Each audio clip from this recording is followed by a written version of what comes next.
Welcome, everybody, to the Jurassic Park Podcast. I am Brad Jost, and as always, for these recap episodes, I've got Tom Jurassic with me. And today, we're going to be talking about Monarch Legacy of Monsters, Episode 3 of Season 2, and it's called Secrets. So, what are the secrets being kept in this show? We're going to find out today. Tom, how you doing? I'm good, man. Still waiting on my little Monarch patch to come for this Velcro pocket here. You want to put it on the screen again? Should I put it up there? You'll be able to tell the order we are recording these episodes in by when I eventually have a patch. That's probably the later episodes we've recorded. Or you could just look up and see that it says Episode 3, Secrets. That's a hint for you. That's a tip, it's almost as if right. This can blow people's minds. I'm going to lift the lid on a secret right now. It's almost as if we don't record the episodes weekly. Yeah, it's. Hey, don't tell people that, man. No. We don't. And it's been a few days since we've previously recorded, and also since I've watched Episode 3, so I'm going to do my best to try to remember exactly what happened. Oh, I've got 968 words of notes, Brad. We're fine. And I forgot to see how many words I have in my notes, but I'll get there eventually. I was editing last night, and I was like, oh, I should double check, because I heard myself say that in like Episode 1 or whatever. Yeah. But I still didn't check. You're just going to be like, the metric you're going to say is there are 1,000 spaces in this document. And then you'll share screen and it's just like a load of blank space and 2 sentences. It's just, hey guys, this is not a recap. This is just me making up whatever I think what happened in the episode. All right, Episode 3, Secrets. We start this one off in the past, and Keiko and Lee, they had just like I think all the creatures had like run past them, and the Titan is right there in the water, and it's just starting to hit their little shack that they were in, right? So they're getting up from the rubble. And they watch as all the creatures disappear. And we had talked a little bit about the music. You were, in particular mentioning, giving it a shout out. And I was like, there was one moment in particular that like really got me. And it was like this moment here where we just get to see the creatures and watch as they disappear and stuff. And you get this really like ethereal, watery kind of score moment. And it's just so beautiful. It actually was giving me vibes of Ocarina of Time, Legend of Zelda game from way before probably you were born. I don't know. And it was awesome, and it was horrifying because it was also reminding me of the Water Temple, and that's the worst possible level in that game. But it was a beautiful moment, beautiful music, and that was really standing out to me. But we do find that the villagers, aside from the beauty of this moment, they're threatening for the camera. They're like, I need that camera, whatever's happening there. But they do mention the name that I think they call this creature, which I thought was cool. It was the Kokai, I believe. Yes. And also at this moment, somebody slices Keiko's arm, and it's a whole thing. But what did you think of this moment here? Yeah, I mean, the main note I've got is I made a comment about I was really vibing with the whole idea that the Kraken is actually a Titan. I love when in these kinds of universes, especially, you kind of get a sense of, the Titan mythology here could actually connect into maybe previous kind of stories or myths and anthologies that we tell in the world. And there's something really cool in my mind about the idea of what if Titan X existed for a very long time, and the stories we hear about the Kraken are actually just Titan X being in our world. I feel like there's something really cool there. But also the other thing that I really like is the way it uses bioluminescence again here. So you get a sense that it's blue when it's underwater and it's calm, and the parasitical creatures are reunited with it. And then it's red when it's above the water and it appears to be in danger, or the parasites that it associates with it are in danger. And I just think that's something really cool, because I think we spoke about it last episode. It's a through thread in all of the the Monsterverse, right? You've got Tiamat, the snake, I think, in the water, which is that kind of pinky color. Godzilla obviously has always been blue and then latterly pink. You've even got Mothra, who lights up to some extent. So bioluminescence has always been something that they play with these Titans, and it's really cool to see it integrated into Titan X here as well. Yeah, it created a beautiful moment there, and I also love the mythology of these creatures.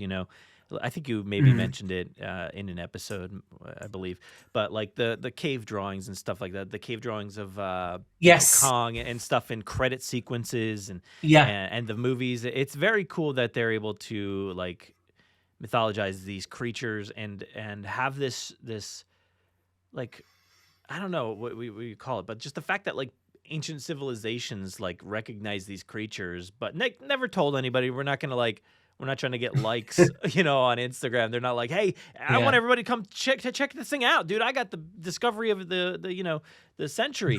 No, they don't care. They're just like, hey, this is our god, our deity. Like this is who we revere, and who this is somebody that brings us a wealth of food or whatever the thing may be. They're like replenishing the waters, I think they said. I really like that kind of stuff. I think that's cool. And just to build on that, Brad, that replenish the waters line is really cool because it builds on what we see at the end of King of the Monsters, right? Which is when the Titans reintegrating with the environment, and there's this whole thing about radiation and radiation making flora grow in certain places where it's not grown. So it kind of hints at that as well, the idea that actually these Titans they're not creatures that exist in separation from the planet. They have a direct impact on the fauna and flora that is present across the planet. And I think that's, again, a really cool way of sort of tying into this existential question that I think is a thread throughout the Monsterverse, which is actually how does the world around us change with these Titans present? You could consider it a rebirth. It's a very good, you could have a movie titled that, I think. But anyway, I think my TV's just been delivered and I need to go. Okay. All right, bye. But Keiko and Lee grab a hostage. They escape, and we cut back to like the current timeline. And Kate's trying to leave, but May's like, "No, don't leave. But the main crew is trying to come up with like a way to attract the Titan, and they theorize like, what if we do like a Titan dog whistle of sorts? And this is a cool moment in the show because we've got like I think we're in the ship there, and Apex arrives in what's his name? I think his name is Jason, right? I think I've noted this like several episodes. I've got it written down. It's Jason Trissop.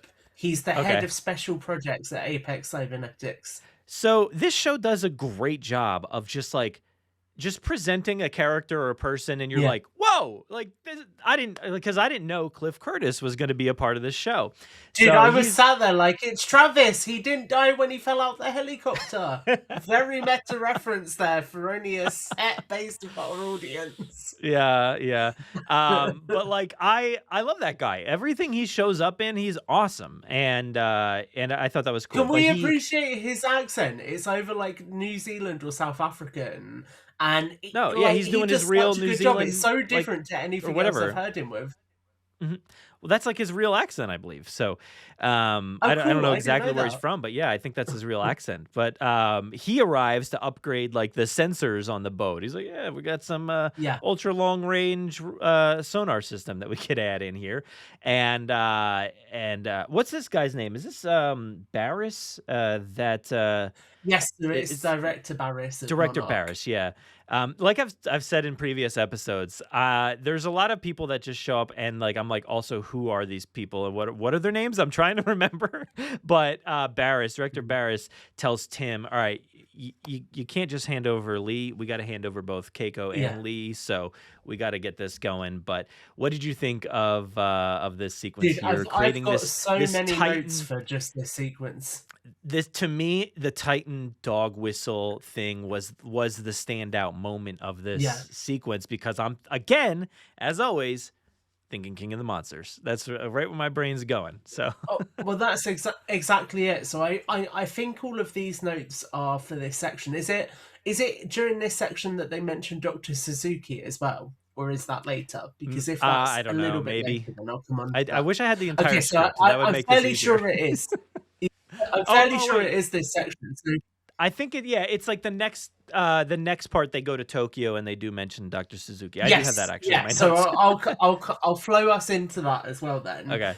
So I think the first note I had here was that it's really cool seeing the Monarch ship docked in Tokyo, because I mean Tokyo, you know, if you're a casual Monsterverse fan like I am, for example, I'd say I'm a casual fan. Brad, you're even more casual. But I would say if I'm like if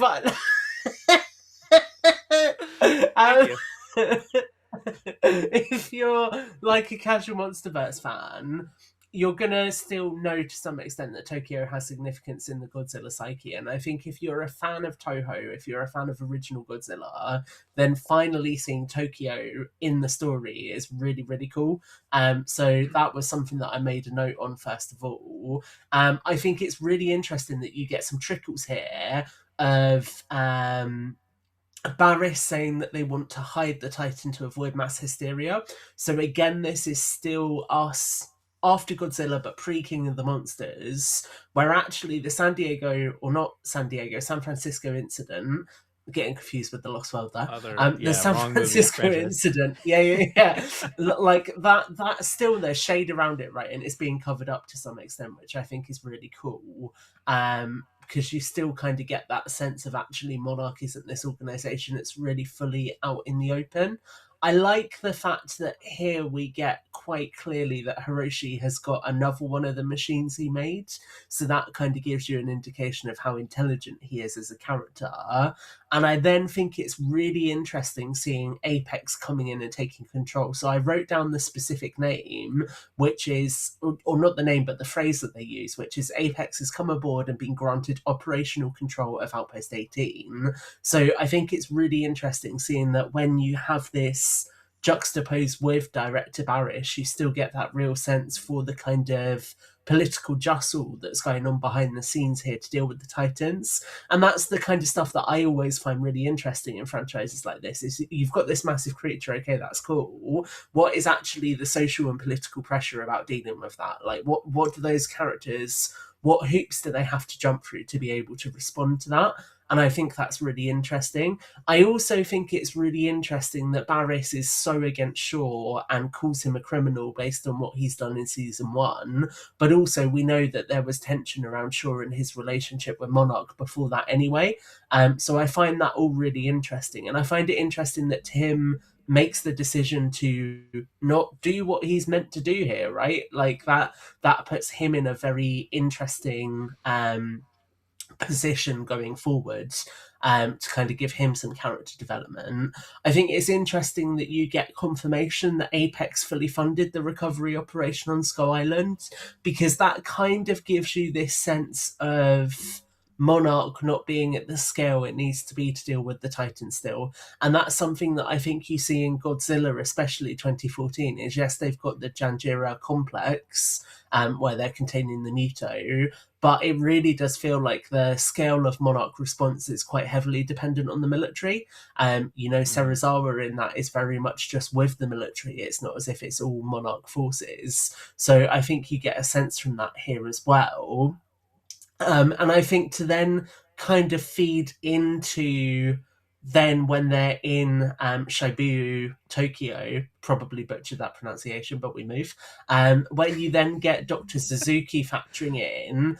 I love how they tie it back as he's the guy who designed the original Titan phone, so you know it's the guy from season 1. I like how they confirm that Hiroshi worked based off of his designs, because it does such a good job of tying all of this legacy together, right? Which is, we know Suzuki is the guy who was proactively involved with Hiroshi's mother. He was with Bill when they tried to rescue Hiroshi, or when they tried to rescue Keiko even, and then they lost Shaw in the process. And now he's tied back in here as almost trying to make that right in a way, which I think is quite cool. But again, we get the line here, which is the fact that that phone can broadcast the Titan's acoustic signature, which is exactly what the Orca does. So the whole time I'm watching this, I'm just thinking, how long is it until the Madison's family comes into this? Basically, how long is it until the Russells appear in this series? Because we're walking so far down that Orca path, and I feel like we said that in season 1 as well. I feel like even in season 1 there were hints towards it, with obviously Hiroshi's device the first time again, but here it just feels like we're walking down that path even further. Oh, for sure. I mean, I could see a de-aged 11 showing up in this show, right? Like, we don't need her. We need her parents. We need Emma Russell, and we need he's the really well-known actor who plays her dad. Kyle Chandler. Yeah. Yeah, we need Kyle Chandler in this series, man. That's what needs to happen. Yeah, and he's I know he's got Lanterns coming up, so I don't know if he was too busy, but yeah, that would be awesome to get them kind of pushed into this storyline as well, because it feels like they're heading in that direction fully. Yeah. Don't forget also, when they do show up in Tokyo, like Lee, Keiko, Hiroshi, Kentaro, they're all there, and they, at least Keiko and Lee are already showing up as wanted on, the yes. street corner signs and all this stuff. So, they're already wanted around the world. But we do flash back to the past, and Keiko and Lee, they're on the run. They end up taking the film instead of the camera, so they just, leave it behind just to kind of throw off the scent a little bit. And this... Yeah. I don't know what her name is, but I keep calling her like the bartender. I'm assuming it's the same person. Oh, it's Lucia. I wrote it down. Oh, okay, Lucia. She notices them hiding horribly. Yeah. And does not rat them out. At least she runs the other way, and we know that we've got somebody, who's on our side. She's been trying to tell them, right, for a while, like, get out of here, leave. You don't want any of this. She was telling Bill secrets, a few episodes ago, or whenever it was, about the tattoo. Can we appreciate we got the Monarch Legacy of Monsters version of Alicia before we got the GTA 6 version of Alicia? Yeah, we did. But hey, hopefully same year at least, right? As long as we don't get anything else pushed. But yes, we did. And that was the end of that past sequence, but we go back to the future. And Tim meets with May, and he's kind of like abrasive here. He's like, you know what? He wants her to kind of be a mole, I guess, within Apex, and report back, and basically like be an inside man over at Apex, which I think is a great play, for Tim. And like you talked about the two companies, right? This push and pull. We don't really know who's leading the charge here at any point. Yeah. Like they're, but I like that Tim's trying to get the inside scoop, and that's fun. Yeah. But do you have anything to add for these two sequences here? Yes, yeah, the stuff with May and Tim especially, I think is really cool. I mean, Tim says most likely the only thing they'll need me for is an exit interview. So again, it's hinting at the friction of his relationship with Barris. But also, I like how he says handing over a Monarch asset to a private company doesn't make sense, because it's scratching the surface of how dodgy Apex are. I really get the sense that this is all pointing us in the direction of how Apex is so technically advanced, and how ultimately we get to the point of Mechagodzilla. Like, it really feels like they're being given Monarch technology that they shouldn't really have access to, and it pushes them in that direction. But it's only now that we're talking about it that I really think there's an interesting social commentary buried in this as well, around the proximity of privatization to power, and actually how do you do things like government functions when you have private interest invested in that where it shouldn't be. That really muddies the water. It's a real challenge that I think a lot of us are facing in the real world at the moment, and I think it's a really interesting way for this show to kind of explore a theme that's quite topical and relevant without doing it heavy-handedly. It's done in a way that actually makes sense for the mythology of the show, which is quite an achievement to be able to explore that relevant theme and also further enrich the world it's set within by doing that. Yeah, on that note, I guess like you don't really know what the deal is behind any of these companies, right? Like even No. Monarch, I feel like in season 1 you were very concerned about who they've turned into and like who are these people like that are on the side of Monarch, like Verdugo and there were like a few pawns like in the mix there. I forget who they were, but like Yes. a few people that were very much dressed like you are, and you're very you're concerned about like if they're going to be on your side. And then now you've got Apex as well, that you're concerned about selling secrets out to them, and what could that mean for the future. And I think that's there's a lot of shady stuff going on, and hopefully we find out the secrets in episode 3. Can I? But So go ahead. I know where you're going to take us next, and before you set the scene, so we're going back to San Francisco. Before Yes. you set the scene for that, can I just point out one very cool detail, which is when we first arrive at San Francisco, there's Titan warning stickers in the taxi, and it's like, this is what to do if there's a Titan attack. And I just think that is something that this show has continuously done such a phenomenal job with, is kind of grounding that every day. If there's a Titan attack, here's what you should do. Mm-hmm. Yeah, man, I love all of those like details that build this world out so incredibly. And anytime we go to San Francisco, that is like the world building to the extreme, right? To get to go back to this city and see all the signage, to see the Godzilla imagery, the G-Day stuff, and like there was I feel like there was like warning videos and things we saw in season 1, right? Yeah, there's so much of that, and I love that. Well, the titles as well, right? Like they constantly have got those warning icons and things. And I just think it's a really cool thing that I like with a show like this, is it gives you breathing space in that world.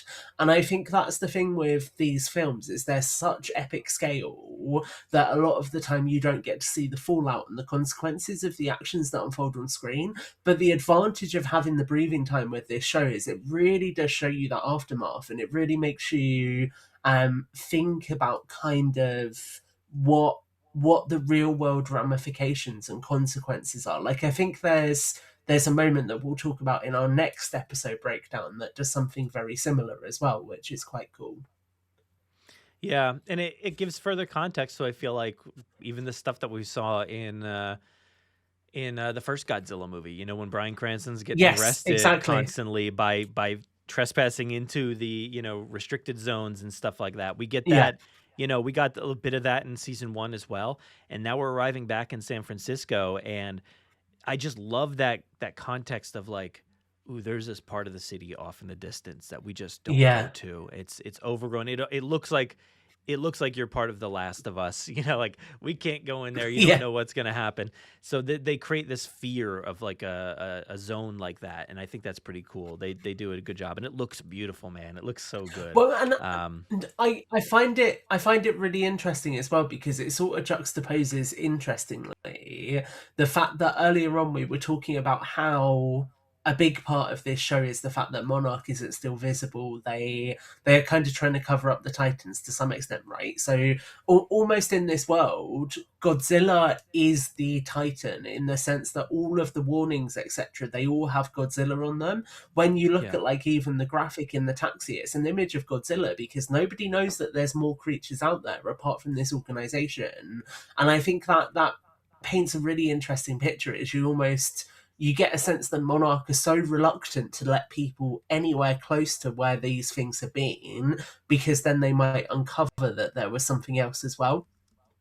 And actually, it's given me a really interesting point of question that I might have to go back and look at the original Godzilla now, because I'm really curious as to whether I'm fairly sure the general public see the Mutos as well during that. Like, I think during the attack in Hawaii, they see the Mutos. But obviously they think that they're defeated. So I guess in the public perception at this point of time, it is just the Mutos, which are dead, and Godzilla that existed, and that's it. Yeah, I assume you would think that people would be like, "Oh, that's got to be it," but like think about the Yeah, world that we live in, right? Like that's not the case. That's yeah, never the end. Once you get to the end, people want to find more. You maybe talked about that with the ending of Stranger Things. It's like, we want to see yeah, more. So I feel like people would in this world start a podcast like Bernie or whatever is that what his name was? I think from yeah, Godzilla versus yeah. Kong and Godzilla or X Kong, which was he in both of those? I think so, right? I Um, actually he was. I think his name was Bernie, but it was shortened to Brad because he was a oh, podcaster. yeah, that's right. Yeah, But yeah, he like that what you see in that movie is the result of this, right? Like this idea that there's got to be more out there. There's got to be secrets. There's got to be things that we're not uncovering. yeah. And you got a guy like that who's gonna sit down and speculate nonstop about what's happening, and It's what's out the there. And I think in-universe that's cool. equivalent of us. Yeah, Exactly, quite literally.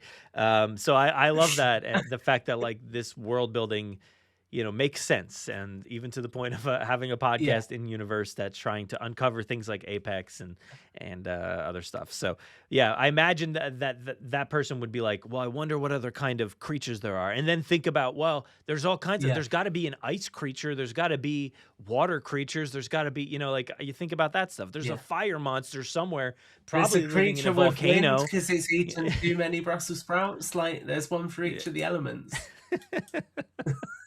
Yeah. Now try to make me help me remember this detail a little bit. So at the end Yeah. of the last season, I feel like I remember Kate's mother having like a boyfriend or something like that, but Yes. she's Yeah. been remarried here because it's been 2 years. I think she's remarried, right? Is that the case? I don't think she I is. think I think so. I thought there was I'm like fairly. I'd wedding need to go back and photos. check. I'd need to go back and check, but I'm fairly sure she like works with James.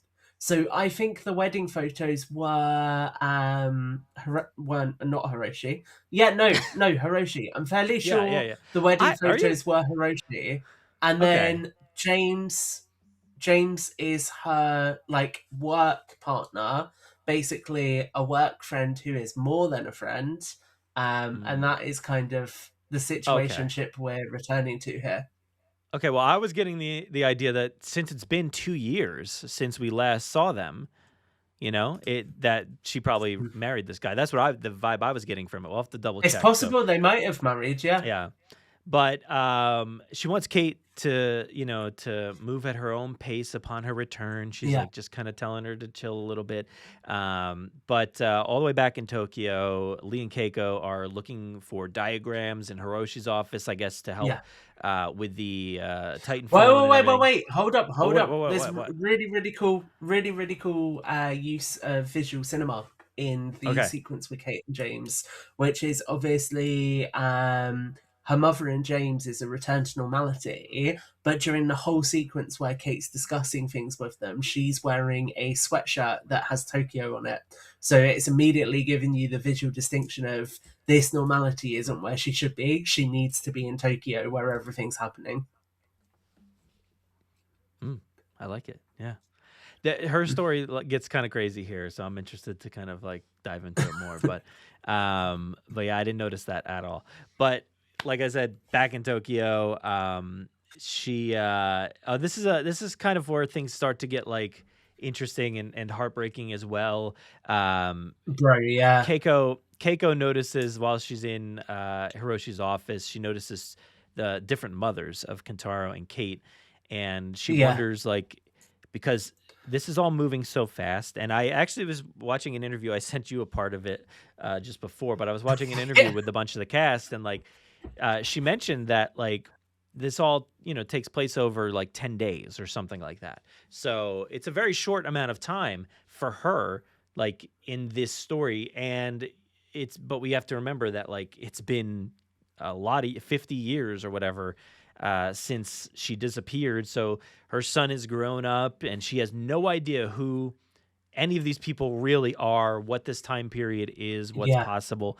And she has no idea if her son's happy. And I thought that was kind of interesting. Like to have a few minutes to kind of reflect while they're digging around this office and wondering like, oh, who, I didn't get to raise this guy. I wonder Yeah. if he's doing okay, and he sees this. So I didn't realize this was the situation here. What did I leave Yeah. behind? I think it's beautiful that this is the way that it kind of first reinforces to you as the viewer that actually these two characters have been on quite parallel trajectories, and you kind of get a sense for the guilt that Keiko feels, right? Because she has been in a very similar situation where her heart is pulled in two different directions, and now she can see that her son has been in a very similar situation, and obviously, I mean, generational guilt is a real thing. Do you set the right role model, or do things get passed down? Even though Hiroshi's not aware of that at all, because his mother was disappeared long before he even got to know her, she's still going to be having those thoughts. And what it then does a very beautiful job of, Brad, is throws us straight into a past section. It does. Yeah. And I can't wait to talk about the furthering of this storyline, because there's a lot of really interesting stuff that happens there. I got to pause it. I just pulled up, I'm trying to go through the episode to see what the wedding photos were that I was looking at. But yeah, so we're going, we're kind of flip-flopping a lot, I think, in this episode. So we go back to the past. Yeah. I don't have a lot of notes here, but I just said that Lee fixes Keiko's arm. So, she got slashed from that last one, that last past scene. Oh, dude, this broke my heart how complicated it was, because I think it's in the past scene, or if not, it's the scene in the office. But Keiko has the line where she says, "I thought we were both past that. We both agreed." ... Because Shaw still has feelings for her. Oh yeah, I mean, it's very clear from our perspective. I don't know how it couldn't be clear from either of them, but like, yeah, it's obvious that they are not past this at this point. But yeah, and there's a beautiful callback to Hiroshi here, where there's a line about not choosing who you fall in love with, and that is exactly the conversation that he has with. Is it episode? It's episode 2, isn't it? When it's him and stop wondering. Remember what him got and you Kate. that got you in trouble last time? Yeah. No. But it's him and Kate in episode 2, isn't it? When she asks him, "How could you love two people?" And I just think that's such a great way of calling it back. It's like you see immediately that Keiko gets it. She's been there. You don't choose who you fall in love with. It just happens. And it's such a beautiful way of slowly stitching the parallels of their stories together.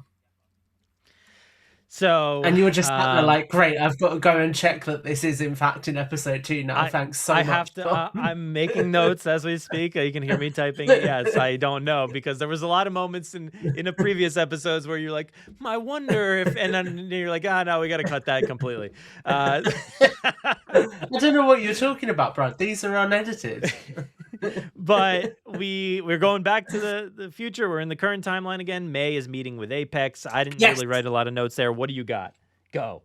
Yes, so we are in Pensacola, Florida. So I absolutely love this, because this is the factory that is attacked by Godzilla in Godzilla vs. Kong, when they have got the Orca adjacent device that is used to trigger Godzilla. And I really like that here we get a line from Brenda that perfectly encapsulates Apex and perfectly summarizes where they end up in Godzilla vs. Kong with the creation of Mechagodzilla, which is Monarch can't keep their secret hidden forever. It's about what happens next.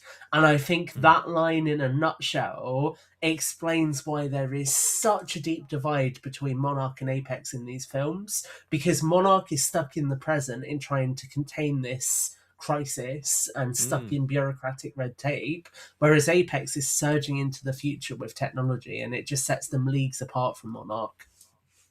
So I'm going to cut in here, because I did pull up the picture of the wedding photo, and yes, it is in fact both of them. Oh, the cool. New character. I didn't notice that. That's really cool. Yeah, they're remarried for sure. It's the two of them. There's a bouquet of flowers in her hand. She's got the white dress. He's got a suit on. So yeah. Nice. Yeah. But But yes, what were you talking about? You were talking about Apex and all that. Is there anything else that you can add to that No, before I no. move So on? I can move us into the next bit, which is then Hiroshi and Kentaro.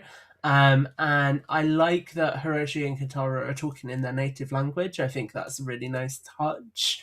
But also, I think it's really interesting because Hiroshi says he doesn't expect Keiko to understand him giving in to what his heart wanted. And I find that really poignant given the setup with Shaw, because basically we have these characters who are like, they're not going to understand, but they've actually both been in the exact same situation. And I think that's really cool. I felt like this was what you were trying to refer to before, maybe about like Hero's not wanting to talk about it, doesn't expect her to understand. But yeah, so maybe no, this is not what I thought you were talking about. There was another conversation. I was like, no, it's definitely. I'm sure it's episode 2 with Kate when it's just Kate and her father. Oh, okay, yeah, I think yeah. All right, yeah. But yes, that's what we got going on here. I like that, like Lee. He's super aware, right? And he's just like, Kentaro, come on, we gotta go over here, and gives them time to talk, gives them time to process this because of all this, the conversation in the office, and thinking that like, oh, they need to figure some stuff out as they're walking down the road. But we do cut to the past again. Bro, I've got some funny comments that I need to read out when we get to the. Okay, I'm very afraid, but Keiko was sleeping. She woke up, and now Lee's got a wound that's bleeding, and you know, he doesn't want to take care of it. He's gonna be fine. But they do get into a little argument here about Keiko running straight into danger every time, which, you know, it's fair. I mean, she just wants to be a part of the mix and trying to find out the answers, doing the science and all that. So yeah, I you know, I can as to understand his, you know, frustration, but he's also a military guy. Like he would also be that first guy to do that same thing. But we do get a little kiss here and some other hijinks that ensue. So there's a fun scene. Get it on. Was that your I comment? literally have a quote. No, I have a quote that says, Shaw and Keiko getting it on feels horrible when you think about where Randa ends up and how he dies on Skull Island. So you've got these characters just getting it on, and then further down the timeline, you got Bill Randa getting eaten on Skull Island. Yeah. I mean, this whole thing is, it's heartbreaking, and you know, you can't control it, right? They're all trying to figure out who they love, I guess, and that's what this story is about, right? Is about the mother and the fathers and the sons and the daughters and everything. So it's all about, you know, seeing how they. It's about generations, which is very appropriate in the context of the broader Monsterverse, because the Monsterverse is about generational relationships with Titans, right? I mean, we've spoke about it in a previous episode, like a legacy. Twins, and that of monsters, even we've but no, like it really is, because broader than just this series. You think about the cave paintings, you think about the twins and their historic relationship with Mothra. It really is all about actually how, or the tribe on Skull Island, it's all about how do people interact with these Titans across generations. Yeah. But they're definitely interacting across generations. And yeah, but we cut back to San Francisco. Kate is at a club, and she meets a friend there. This is my line I've got to read to you. Okay. Kate going and getting peed, British word for drunk, and hooking up with an old flame feels like a peak trauma response. Yeah, you know, this was an interesting part of the story that I'm like, I didn't necessarily, like, it was just kind of happening, and I wasn't really sure what her headspace was in all of this. And you know, she comes home, and you got to remember, you got to remember that this is all her fault, right? So like, she's really struggling with. Brutal. It is. I mean, there's no way around it. There's no way around it. It's Shaw's fault. If he didn't get himself left in the Axis Mundi to begin with, none of this would have happened. Yeah, I guess we can go back farther and farther and farther, but like, you know, just like Maisie, she hit the button, right? You know, so this Yeah. is you know, you have They're one alive person. like me. Yeah, exactly. And you know, she opened the gate and let all the dinosaurs out. Yeah. And same thing with Titan X here. It's like she But opened up the gate.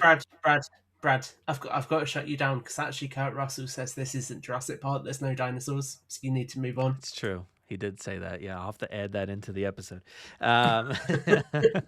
Hey, at least he said the words Jurassic Park. It was cool to hear.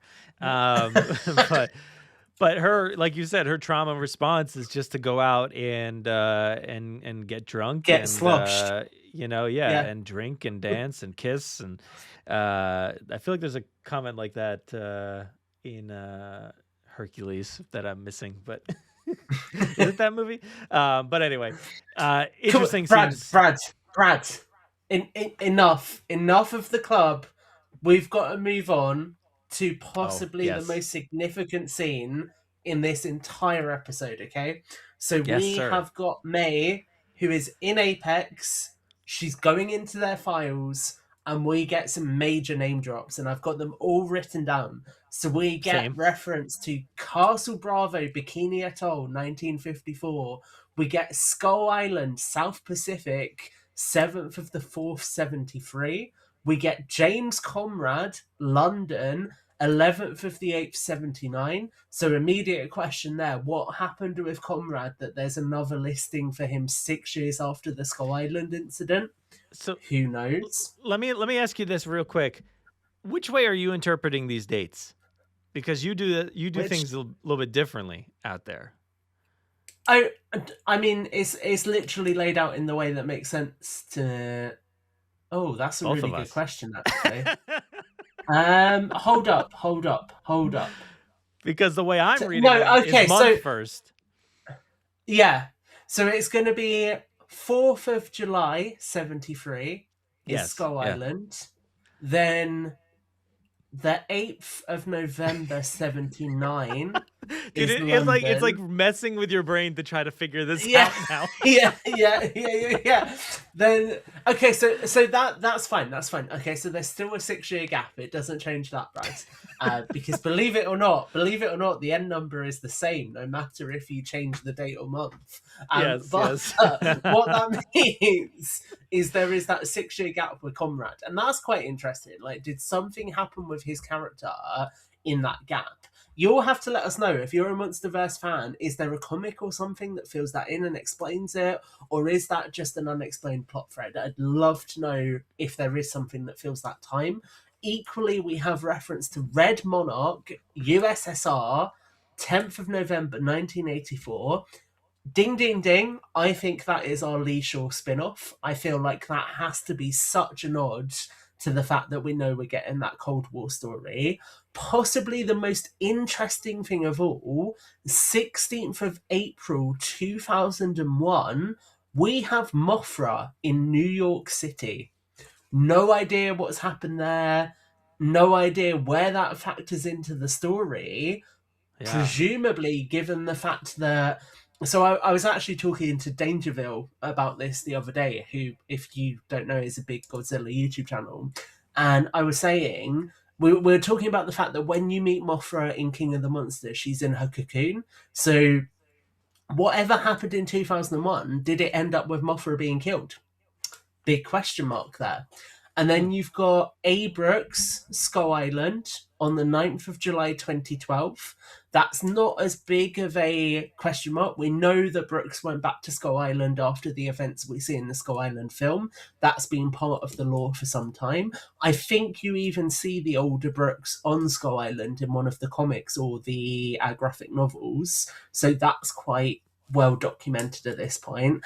And then in the 9th of August 2016, we've got Outpost 32 Antarctica. So I find that quite interesting because that suggests that King Ghidorah was only discovered, King of the Monsters is 2019, right? So Ghidorah was only discovered 3 years before the event of that film, which I find fascinating.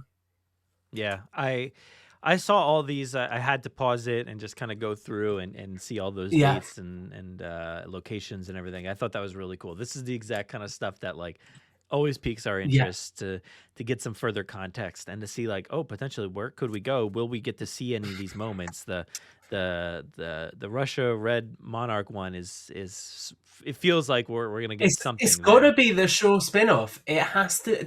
Like, I just feel like you don't make it so obvious, right? Like, surely you just call it like Red Monarch if you don't want to hint at it. But the fact that it specifically says USSR, and we Mhm. know that the Shaw spin-off is set during the Cold War, it has to be the Shaw spin-off, which is insane to me. And also that poses a really interesting question, right? Because does that then mean that the spin-off, that has to mean that the spin-off is after he comes back from Axis Mundi, doesn't it? I maybe, I guess, right? I don't remember that part of the Yeah. timeline. But do we think that like is he going to meet up with Hopper? That's what I'm curious about because we've got 11 in this universe. Is Hopper gonna? Is I don't know. Was Hopper there at that point in So 1984? It's so very close. there's a big distinction. There's a big distinction here, right? Okay, which is that the MonsterVerse is still a good franchise. So I don't really think, yeah. Wow. Shots fired for sure. So also, well, so she's looking into the archives here, May, and finds all those dates and things, and she's also spots a live feed of people stealing the Titan phone from Yeah, the like warehouse or wherever it was in Tokyo, it's and Hiroshi's lab. Yeah, yeah. So they can't do anything about that. That just felt so random and strange. I was just like, oh no, there you go. No, you've got nothing left there. yeah, But back in San Francisco, we do while Kate's at the club, the music's blasting. We do get a Titan alert, and yeah. you know the trauma has impacted her so much that Kate's just blowing it off, and she's like, "It's not. Don't worry about it. It's nothing." She's the only one who Well, who I think, has been this close to the situation, right? yeah. And so she's just kind of blowing it off. But TV stations are There's showing the new Titan. They are, and there's a really interesting point here, which is during the sequence where we get all of the Apex files and things. There's a line that says maybe they want the world to know this thing is out there, and I think that's such it's just such an interesting, again, what I think this series is doing really well so far is really characterizing Apex as these kind of corporate greedy bad guys who don't really care about the fact that this Titan is going to cause chaos, it's going to be another G-Day. All they really care about is the fact that if people know about this, there is then a market for them to profit off of. Yeah. Oh my god. When you think about the world building and everything, the profitability of Yeah. this is quite crazy, I'm sure. Yeah. Yikes. But we're back in the past again, and Keiko and Lee, they're still trying to leave wherever they were, and they're walking, Yeah. but they're also discussing their situation, what they are at this point. But Bill approaches by boat, interrupts the whole thing. He's there to kind of come back after researching his migratory patterns or whatever he was doing. Yeah. But she does not tell Bill. It's no surprise there. Yeah. So, but back in San Francisco, Kate is it's pretty deep scene. She's walking past like old memorial fences and things. What do you got for me? So something quite important to talk about at the end of Shura and Keiko Okay, what is do you that got? when the starts. I feel Is like it? that scene before we come back to San Francisco is when Keiko first writes the letter, which we will then Oh, come on yeah, to. maybe. Yeah, Yes. maybe So there was some writing. I Keiko don't know. writes Keiko basically writes a letter to Lee that is, Yeah, it must be. It must be because we do hey, get hey, the next. we're like Yeah. we're good friends. We got it on. Luckily, I don't have another Hiroshi, and my heart is Bill's now. That's Yeah. kind of the crux of that Well, letter. we do learn that in the next scene for sure. But yeah, Yeah. so but this scene, is Kate's walking past these old memorials and Yes. everything, and it's So it's this so is it's so the brutal, just seeing these like this yes. fences with people's faces and missing people and So stuff. when I spoke about the taxis, this is the bit that I was referencing. So it's not next episode; it's this episode. The end of Oh, this okay. episode is that whole chain link wall, and it emphasizes the fact that the Titans have a real impact. They've killed people. It really Yeah. gives you that sense of world building. But also, what is equally cool here is seeing the San Francisco Bridge in the background being rebuilt. Like that Mhm. just adds to that whole sense of actually this is after a kind of apocalyptic event has happened. To use your Last of Us reference, or I guess to talk about a better zombie franchise, to compare it to The Walking Dead, this sort of feels like you're seeing Alexandria being rebuilt after Negan's attack, right? Yeah, if I want a better franchise to look like a backlot set, yeah, for sure, absolutely. But this does not look like that. This looks great, and it's just heartbreaking though to see all that stuff and the Golden Gate Bridge, the viewpoint, everything there. She has a breakdown. She starts like remembering everything. You see like things floating through her head at that moment, and yeah, it's pretty rough, pretty rough. But we do get back to the past, and this is where the letter Yeah. pops up for Lee, and we do see that it's now he's in Washington Oh D.C. It's wait, yeah. 1957. Always hard to keep up with the timeline here, but that's why I liked. I told you about it, but like somebody on YouTube like cut the first They season did the in a way recap, that didn't was like they? Yeah, a and it was like chronological where it timeline. happens. Yeah, it was Yeah. really cool to kind of see everything fleshed out that way. So I'll be excited to see like this season as well, kind of go down the timeline of events there. But that would be cool if there was like a new cut, like a different cut of the show that you could watch it in like actual timeline. But 1957, Lee's opening up this letter from Keiko. She's gonna always love him, but Billy has her heart, and she does not want to break Billy's heart by telling him. And this basically drives Lee to drink in this moment, and yeah, creates some tough time for Lee there. Yeah, it's interesting because this is kind of so this letter is basically the end of this episode, right? Is we get that moment of A little him bit more. receiving that letter. We then kind of jump forward a bit where we've got just Billy at this point, and it's him and Hiroshi, and you kind of get a sense of Billy being around when Hiroshi's a child, but you then see that actually he's sending him off to live with his Minmi when he's age 11, because he is basically going to disappear. And you then come back into the modern day and you get these really interesting reflections where you have Hiroshi kind of questioning what makes a man abandon an 11-year-old boy, and this kind of really deep emotional story. And obviously we all know that this is because ultimately Billy goes to Skull Island, so we know where that story ends, but you're getting recontextualization of the emotional weight of that decision. And I will say, without spoiling anything, that doesn't stop here. So it's something that I'm really excited to talk about more. But Yeah. also, equally, you kind of then go through Hiroshi finding Shaw's knife in 1962. So I think that's at the point where Shaw's gone missing as well. So you kind of get the sense of, okay, this is a boy who has grown up with the two people he depended on to look after him disappearing from his life. And that ultimately then comes full circle with Billy finding Keiko's letter. So you kind of know right at the end that actually he's sort of known that she has feelings for sure. And he knew about those feelings going into Skull Island as well, which just, it adds so much more emotional weight to everything. Mm-hmm. Yeah, for sure. I'm so glad we got And that now like I can't. opening sequence of the show like Yeah, with him, on Skull Island again. That was cool.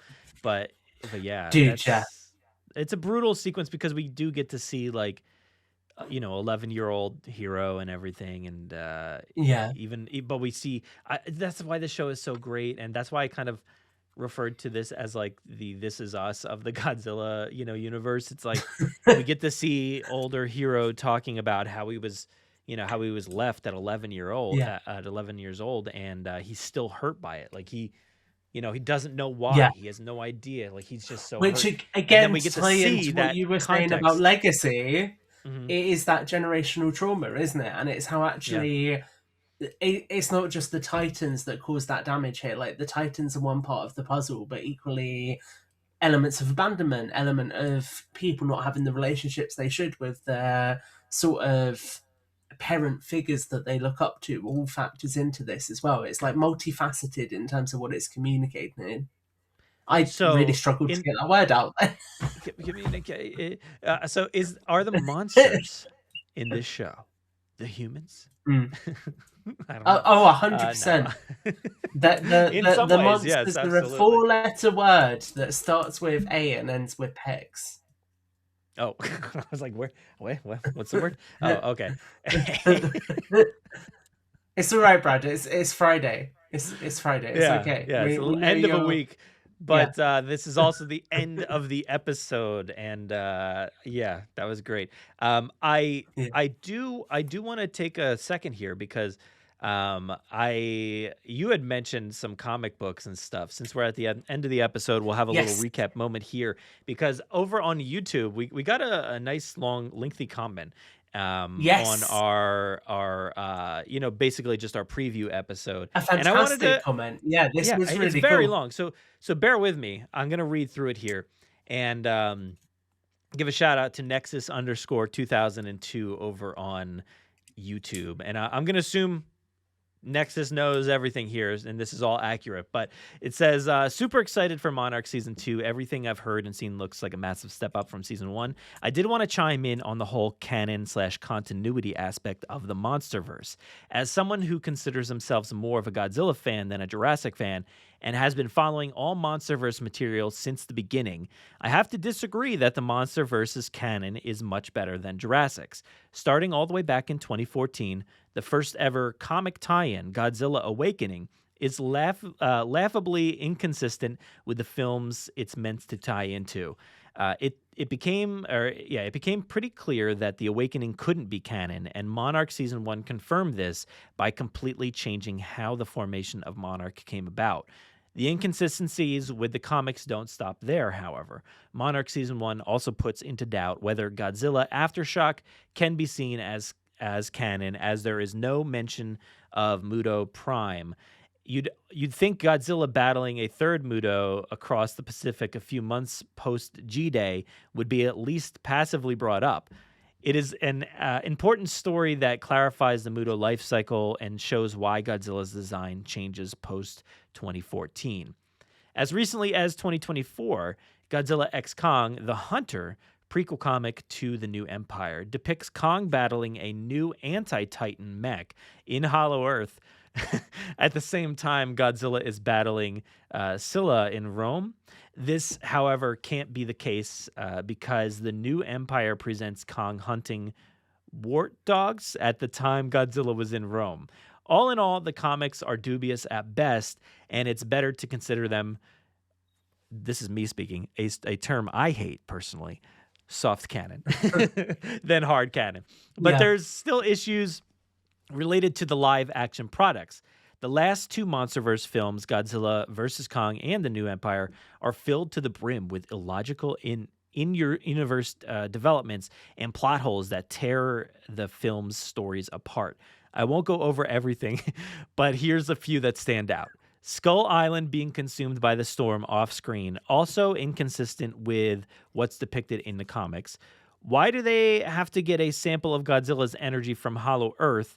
They directly stated it's the same energy rather than just scanning it from Godzilla on the surface, i.e. Kong's whole plot doesn't make sense. Godzilla's evolution in the New Empire, why didn't he do this before battling Ghidorah? And lastly, basically everything to do with Mothra in the New Empire. It goes against the lore that was established in King of the Monsters, and it's never explained why Gia was needed or even how she summoned her. Monarch Season 1 also has some questionable changes to scenes in 2014 and Kong Skull Island. The opening scene depicts Bill Randa on the run from a Longlegs. However, it can't be the same one from the movie because there was only ever one. Even more egregious is the Golden Gate Bridge flashback, where Godzilla seems to get stuck in the bridge rather than quickly slamming into it and past it in the film.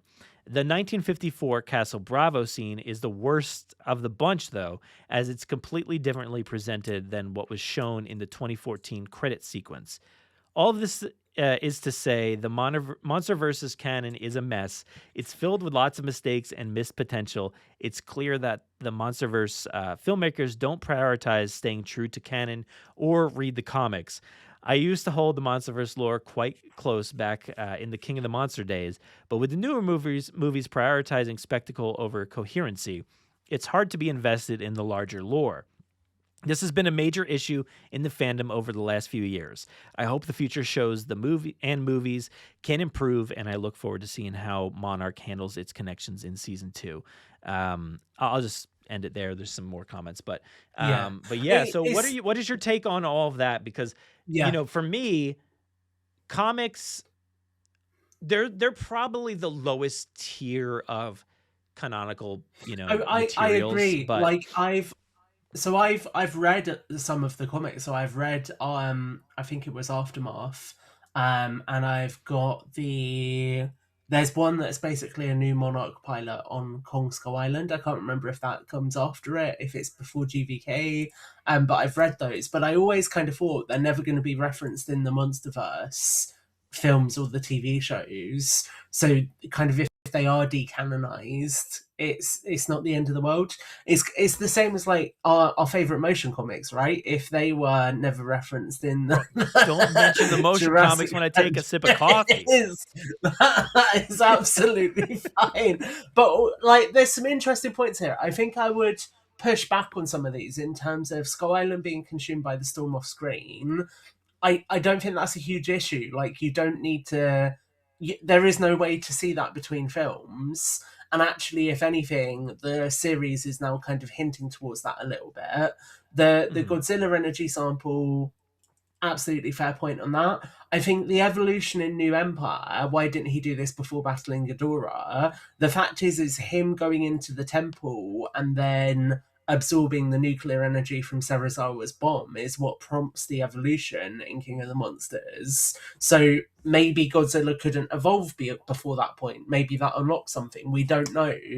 And the point is that's not explored to any great depth. The bit with Mothra as well, I don't actually think a huge amount of lore was established for her in King of the Monsters.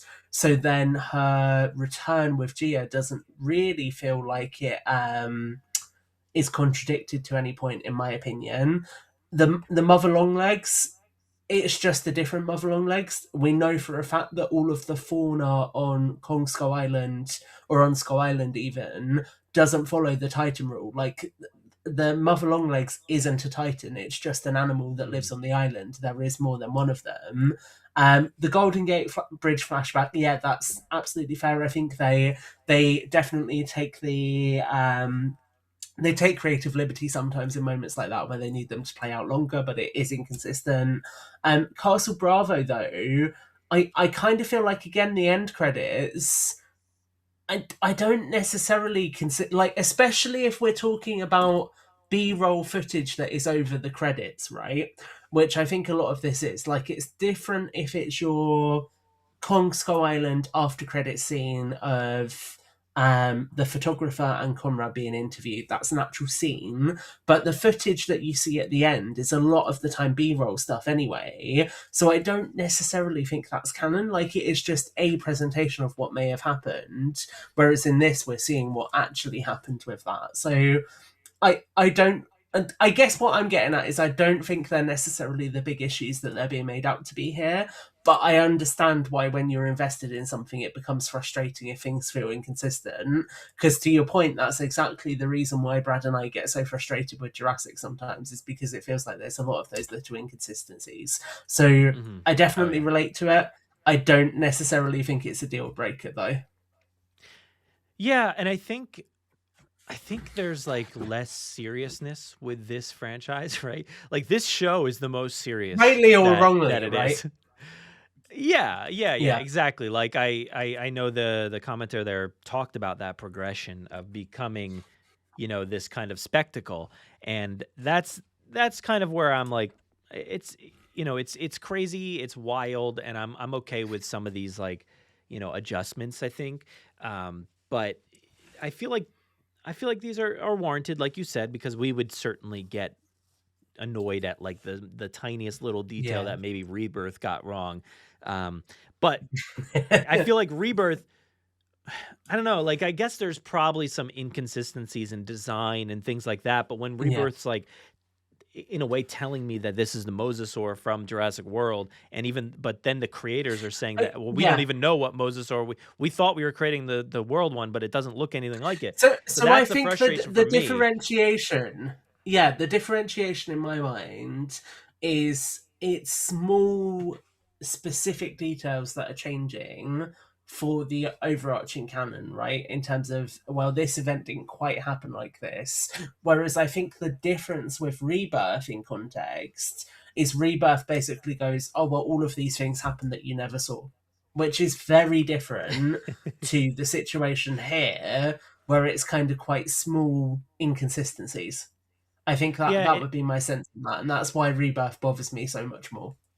and I think I'm okay with like expanding upon things you may have seen a little bit before, like Yes. the Castle Bravo thing, like, and yeah, I know it's like I do remember that like explosion shot, I feel like, but I don't know what else. I want to see like what the rest of the context was in that sequence to make it so different from what we got in Monarch. But the comic book stuff, that's a frustrating one because like I I really like, I started reading all of like the Star Wars comics and everything, Yeah. and I really wanted, because they're considered canon, right, for the Star Wars universe. Yeah. But even still, like even with the novels and things, like they will pick and choose as far as how they present canon Yeah. within film universe or live action universe. They'll take some of those things, like how they found Boba Fett's armor and stuff like that. And it's like, oh well, the way we told this story was a little different than what we actually saw in the book of Boba Fett or whatever. So there are inconsistencies there as well, and that's so frustrating. So it's kind of gotten me to the point of like, I don't even want to consume like all of the comics because like I want them to be erased or anything like that. So when it comes to comics, while yeah, I would love for them to be full canon, it never ends up being full canon. That's the bummer part. No, So and I think it's but a I shame respect because the wanting it to be, MonsterVerse absolutely. comics are really good. They I've there's never some read really them, good stuff in the unfortunately, so I have comics. no idea. If that wasn't clear, I've never read I'm them. And fairly if it wasn't clear, I sure. am casual, just like you Yeah. mentioned, because I was reading some of those names. I'm like, Mother Hey! I'm Longlegs? casual as well. I'm casual as well. I'm Subs But Cash, I think that I feel like one of them. It's been a while since I've read them. They're on the shelf that's behind my little white backdrop there. I think one of them you spend some time with Serizawa, which is quite cool, and possibly Dr. Graham.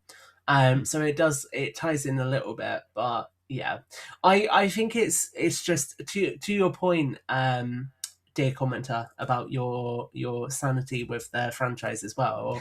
I do think it's just worth. It is worth just being like, yeah, do you know what? At the end of the day, whatever is on screen supersedes everything else, because I think that just makes life slightly less frustrating. Yeah. You kind of have to just let it go. Like we want Yeah. the Jurassic Park, video game to be canon, but when T-Rex breaks through the front of the visitor center, you're like, oh, I guess it's not anymore. All right, I guess we're not going that direction. Are we talking about the original game or the one that's probably not releasing? Well, not that one. Telltale game. No, that'll release. It's gotten pushed as far as I know, but it's coming. Yes, it'll come. But anyway, thank you to our commenter there over on YouTube. Yeah. I feel like there was something else I wanted to mention, but I forget. Maybe we'll get to it in another episode. But Tim, I almost called you Tim. Tom, yeah, I feel like you're a guy who would lead an organization like Tim. So, what's up? Thanks, where mate. I appreciate that. Yeah. Where can people find you online? Yes. So you can't find me online. I'm currently stationed on the USS Argo, and this is just a virtual backdrop. Yeah. he wanted to make it as normal as possible, make it seem like it's like real life. Yeah. So it's tech back there. There's all kinds of computers and sonar systems and everything. But yeah. There's like, I've got a computer running a scan at the moment assessing Brad's level of casualness as well, so... Yeah, it's saying real cash, yeah. But yes, Tom_Jurassic Staying just everywhere a else, right? Yeah, that's it. That is it, Tom_Jurassic. All right, well, you can find me over on Letterboxd. Just look for Brad Jost over there. And then, of course, on the Forcecast, talking Star Wars, Mandalorian, and Grogu. And then, of course, over on Grim Grinning Hosts, talking theme parks and pop culture. But that's it, everybody. Thank you for watching episode 3 recap of Secrets. We'll see you next time with episode 4. I don't remember what it's called. I'll have to look that up and make sure I change the graphic for the next episode. Stay safe, be kind, and enjoy, everybody. Ciao.